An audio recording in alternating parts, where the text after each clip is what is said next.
Assalamualaikum warahmatullahi wabarakatuh. Selamat pagi semuanya. Kali ini kita akan membahas tentang bagaimana penggunaan tools di dalam Adobe Illustrator.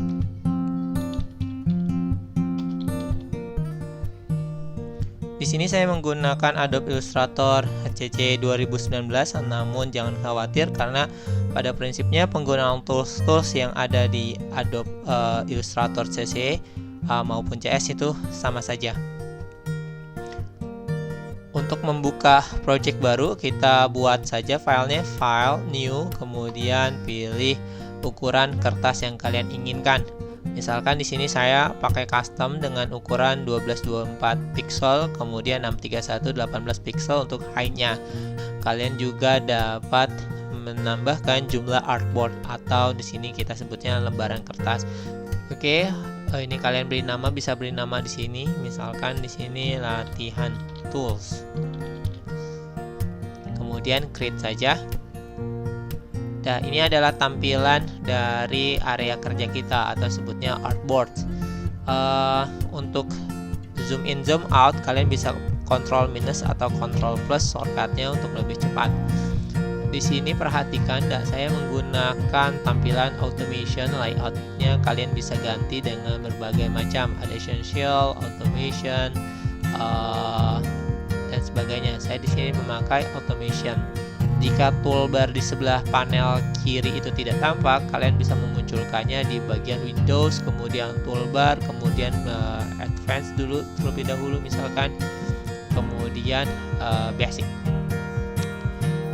Oke, panel sebelah kiri ini adalah panel toolbar, sedangkan panel sebelah kanan ini adalah panel-panel yang dapat dimunculkan dari menu Windows ini. Jadi bagian atas seperti Photoshop materi yang lalu, bagian atas itu sama saja, itu bagian menu.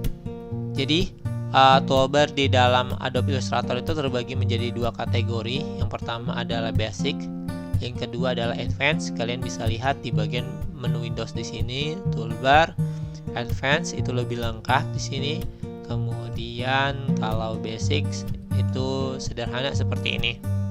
Oke, untuk materi kali ini saya akan menjelaskan toolbar basicnya saja karena ini juga sudah powerful sekali. Toolbar yang pertama adalah selection toolbar. Jadi kalau kita memiliki objek di sini, kita memilih icon ini untuk selection tool. Shortcutnya itu V di keyboard kalian. Nah, jadi kalau seperti ini saya menseleksi objeknya.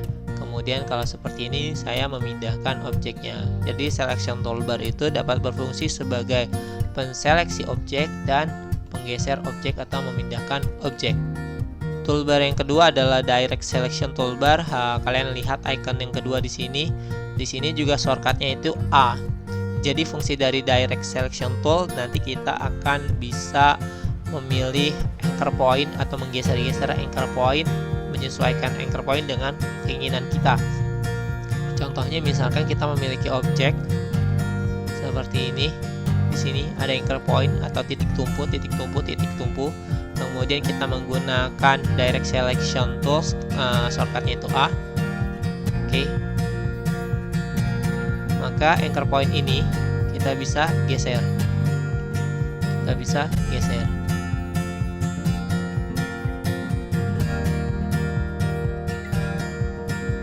Jika kita ingin mengubah path ini yang awalnya lurus menjadi melengkung, kita bisa menggunakan kontrol dari toolbar tersebut yang ada di bagian atas.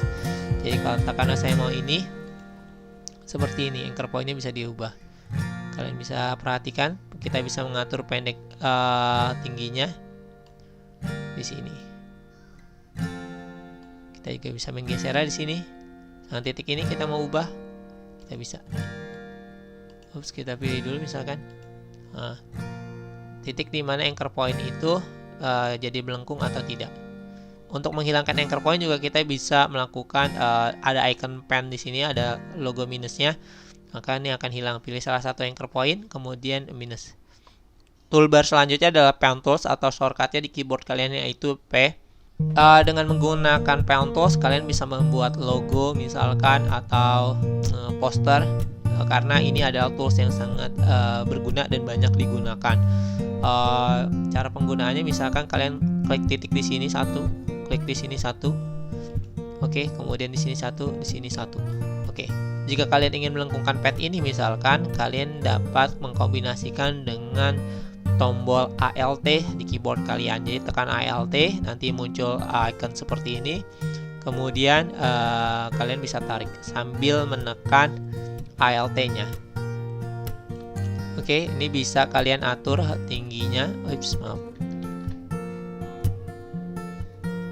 Alt. Kalian di sini bisa atur tingginya atau pendeknya atau sudut kelengkungannya. Oke, seperti itu. Tools selanjutnya adalah curvature toolbar. Jadi kalau misalkan pakai pen tools biasa, itu kita harus mengatur sudut kelengkungannya. Namun kalau pakai curvature toolbar, di sini ikonnya seperti ini, kalian sudah bisa langsung membuat lengkungan.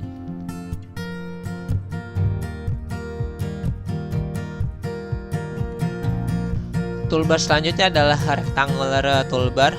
Kalian lihat ikonnya di sini atau shortcutnya itu M. Atau di sini ada bentuk shape lainnya. Ada ellipse, polygon, star, dan line, segment tools atau garis biasa saja di sini. Katakanlah di sini saya akan mencontohkannya dengan rectangle tool. Kalian buat seperti ini. Kalau di produk CC nanti kalian akan lihat di sini ada titik di sini. Untuk apa fungsinya? Untuk membuat lengkungan di sudut anchor point di sini. Contohnya misalkan seperti ini, saya pilih klik salah satu titik, kemudian saya tahan, saya masukkan ke dalam. Nah, seperti ini. Jadi titik anchor pointnya itu jadi melengkung. Kalian juga dapat mengaturnya ini di bagian control toolbar di sini. Kalian misalkan ada kelengkungannya mau inverted round, jadi seperti ini. Toolbar selanjutnya adalah paintbrush tool. Dia sama fungsinya seperti yang ada di Photoshop. Shortcutnya yaitu B. Sama fungsinya seperti yang ada di Adobe Photoshop. Kalian bisa membuat ilustrasi. Untuk membuat seperti ini, kalian bisa pilih di control toolbar. Kalian jenisnya seperti apa? Misalkan seperti ini, saya pilihnya. Atau kalian juga bisa memilihnya itu di bagian panel sebelah kanan. Jika tidak muncul, maka kalian tampilkan dulu di bagian Windows-nya. Namun di sini juga sudah cukup. Kalian bisa perhatikan. Kalau dirasa kurang, kalian bisa masuk ke bagian library di sini. Kemudian pilih misalnya artistic. Di sini ada berbagai macam jenisnya. Kemudian kalau kurang, kalian bisa atur lagi di sini. Misalkan saya dekoratif. Oke, seperti ini misalkan. Saya pilihnya. Oke, seperti ini. Toolbar selanjutnya adalah type tools. Kalian bisa lihat icon T di sini atau shortcutnya itu T di keyboard kalian. Klik icon ini, kemudian kalian dapat menuliskan teks yang kalian inginkan. Misalkan saya sedang belajar. Untuk mengatur jenis fontnya atau ukurannya, kalian dapat memilihnya pada bagian control toolbar di bagian atas ini, kemudian pilih yang ada di sini untuk ukurannya. Kalian bisa membesarkan atau mengecilkan. Di sini ada font yang kalian gunakan, tinggal pilih saja. Jangan seperti ini. Kemudian kalau ingin mengatur hal lainnya, kalian dapat mengaturnya di bagian karakter. Kalian klik, kemudian kalian bisa mengatur tracking atau kerningnya.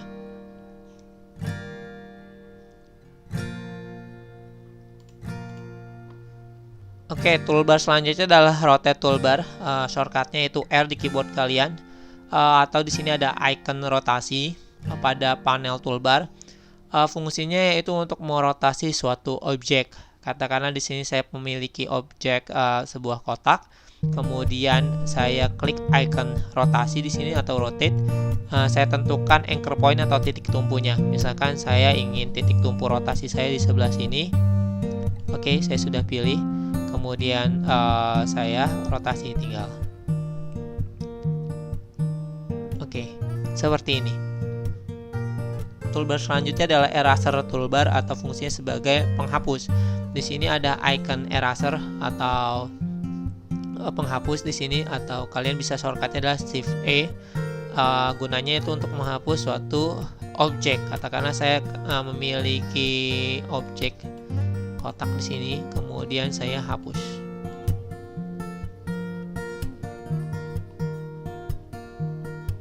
Oke. Toolbar selanjutnya adalah Shape Builder Tool, shortcutnya itu Shift M. Jadi kalian bisa lihat ikonnya ini. Fungsinya apa? Fungsinya itu hampir sama sebenarnya. Nanti ada salah satu fungsi di Pathfinder yang berguna untuk menseleksi suatu objek. Jadi katakanlah saya memiliki objek, 2 objek di sini. Satu lagi misalkan lingkaran, misalkan poligonal. Oke, seperti ini misalkan. Oke, saya blok dua-duanya dengan selection tools. Kemudian saya pilih Shape Builder Tool. Misalkan seperti ini ya, saya mau memilih area ini, saya potong. Nah, ini sudah bisa terlepas. Kalau kalian perhatikan, kalian sudah bisa melepas objek-objek ini menjadi objek tersendiri. Jadi inilah fungsi dari Shape Builder Tool, yaitu membentuk shape baru dari objek-objek atau shape-shape yang sudah ada. Jadi ini adalah fungsinya sama dengan salah satu fungsi yang ada di Pathfinder yang berguna nanti untuk men-slice atau men-divide objek-objek yang ada.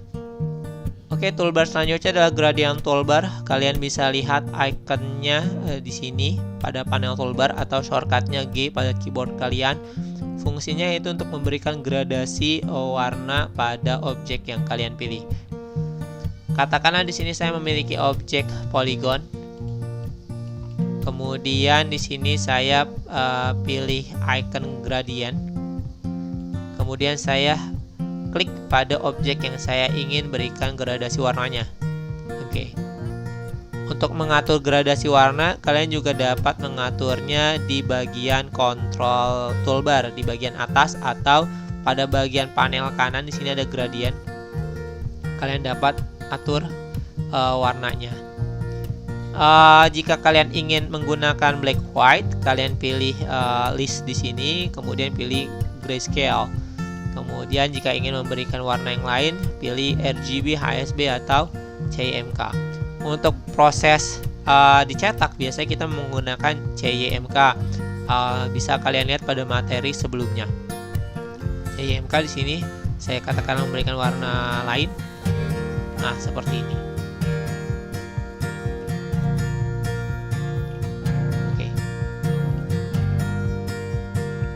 Kalian juga dapat mengatur arah dari gradasi ini.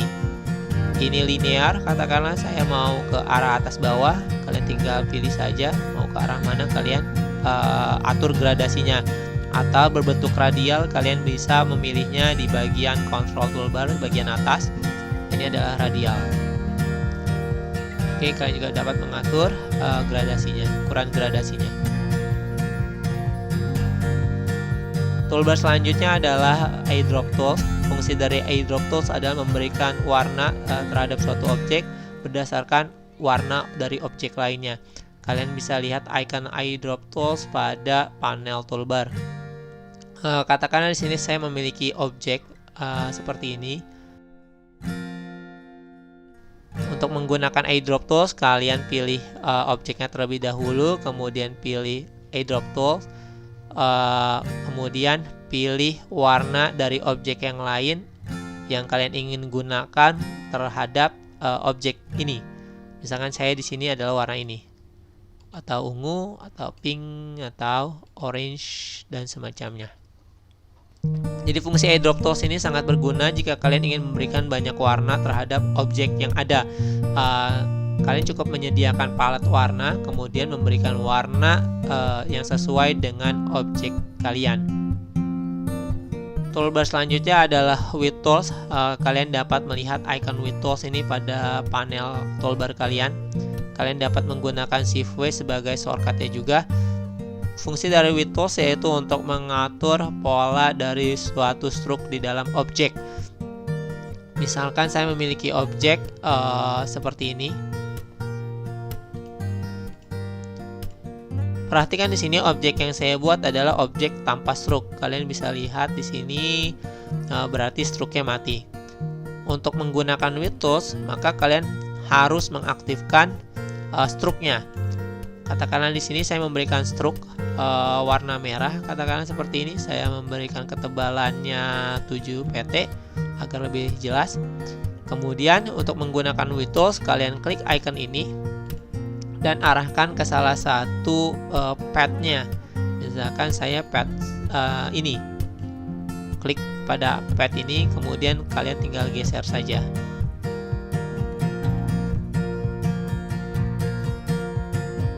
Toolbar selanjutnya adalah rounded rectangle, yaitu kita membuat objek kotak tapi tanpa sudut.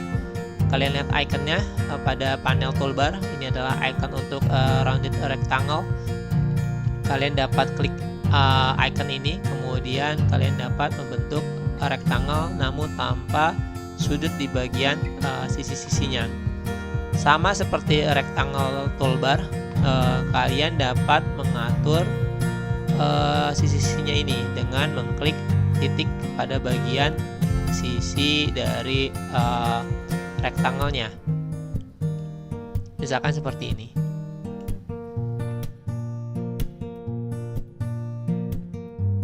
Kalian juga dapat mengatur tipe dari sisi-sisinya ini dengan menggunakan kontrol toolbar yang ada pada bagian atas. Misalkan saya ingin bentuk sisinya seperti ini. Oke. Toolbar selanjutnya adalah Blend Tools. Kalian bisa lihat icon Blend Tools pada panel toolbar dengan shortcutnya W. Katakanlah di sini saya memiliki dua buah objek yang ukurannya berbeda. Katakanlah ini objek 1 dan ini objek 2. Di antara objek 1 dan objek 2, saya ingin membuat objek-objek lain yang sehingga lama-lama ke sini akan membesar mengikuti objek 2. Caranya yaitu kalian blok kedua objek ini, kemudian pilih Blend Tool.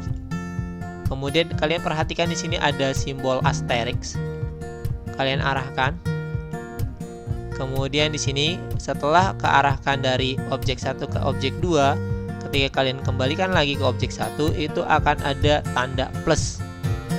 Perhatikan tanda plus kecil ini, kemudian klik OK. Nanti itu akan terbentuk objek-objek yang lain yang akan menyerupai objek kedua. Untuk mengatur jumlah objek di antara objek 1 dan objek 2, kalian bisa atur di bagian menu objek, kemudian pilih di sini ada blend, kemudian di sini ada blend option. Kalian di sini bisa mengatur jumlah objek antara objek 1 dan objek 2. Katakanlah saya mau 5, kemudian di sini akan berubah. Toolbar selanjutnya ada artboard toolbar. Gunanya itu untuk membuat artboard atau lembar kerja baru. Katakanlah di sini artboard 1.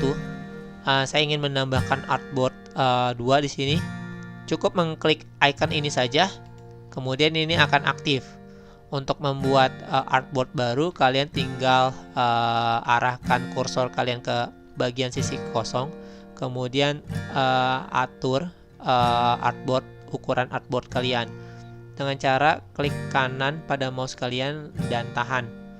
Kalian dapat atur ukuran dari artboard yang kalian inginkan. Atau jika kalian ingin membuat artboard otomatis, kalian aktifkan dulu artboardnya, kemudian kalian tekan icon new artboard di bagian atas ini. Maka akan tercreate artboard yang baru dengan ukuran sama dengan artboard yang satu. Di sini ada artboard 3 yang ukurannya sama dengan artboard 1. Toolbar selanjutnya adalah zoom tool. Kalian dapat menggunakan Z untuk shortcut pada keyboard kalian. Pada panel sebelah kiri kalian dapat lihat icon kaca pembesar. Fungsi dari zoom tools adalah secara defaultnya adalah memperbesar ukuran suatu objek. Katakanlah saya memiliki sebuah objek di sini, kemudian saya gunakan zoom tools. Kalian perhatikan secara default zoom tools adalah memiliki icon plus yang artinya memperbesar. Jika ingin memperkecil, kalian dapat kombinasikan dengan Alt pada keyboard kalian. Tahan Alt maka dia akan minus. Cara lainnya adalah menggunakan zoom tools adalah kalian tekan Ctrl plus pada keyboard kalian untuk zoom atau Ctrl minus untuk outnya. Di dalam panel toolbar juga terdapat fill di sini dan stroke. Fill itu kalian memberikan warna pada isi suatu objek, sedangkan stroke memberikan warna pada garis tepinya. Katakanlah kita memiliki objek. Di sini kita isi fillnya itu hitam dengan stroke-nya warna merah, atau kita dapat menggantinya. Sekarang stroke-nya hitam, kemudian fillnya warna merah. Kalian juga dapat mengatur stroke atau warna fillnya itu pada bagian control toolbar pada bagian atas. Katakanlah saya mau ganti warna biru, sedangkan stroke-nya saya mau warna orange dengan ketebalan katakanlah 16 agar lebih terlihat. Katakanlah sekarang saya ingin mengembalikan bahwa stroke-nya ini warna ungu, sedangkan fill-nya itu warna orange. Kalian cukup klik icon ini, swipe, maka itu akan terbalik. Pilih objeknya terlebih dahulu, kemudian klik icon ini. Oke. Tadi juga saya sempat katakan pada bagian shape builder tool di sini itu fungsinya mirip dengan Pathfinder. Jadi kalau kalian perhatikan pada panel sebelah kanan itu ada Pathfinder. Kalian bisa munculkan sebenarnya di bagian Windows, kemudian checklist bagian Pathfinder di sini. Katakanlah fungsinya seperti ini. Saya memiliki dua buah objek. Katakanlah saya duplikat objeknya. Untuk menduplikat objek kalian cukup tahan Alt kemudian geser mouse kalian. Saya satukan seperti ini. Katakanlah saya seleksi kedua objek tersebut. Perhatikan di sini bahwa Pathfinder ini memiliki berbagai macam fungsi. Katakanlah di sini saya ingin minus front, jadinya saya mengurangi dengan depan. Oke, jadi seperti ini. Katakanlah saya menggunakan ini, maka yang ada objeknya tinggal ini saja. Kalian bisa lihat icon-iconnya di sini. Ini adalah irisan, ini adalah minus front. Kemudian di sini untuk mendivide atau membagi semua objeknya. Katakanlah saya aktifkan yang ini, maka kalian bisa memilih melepas objek-objek yang ada.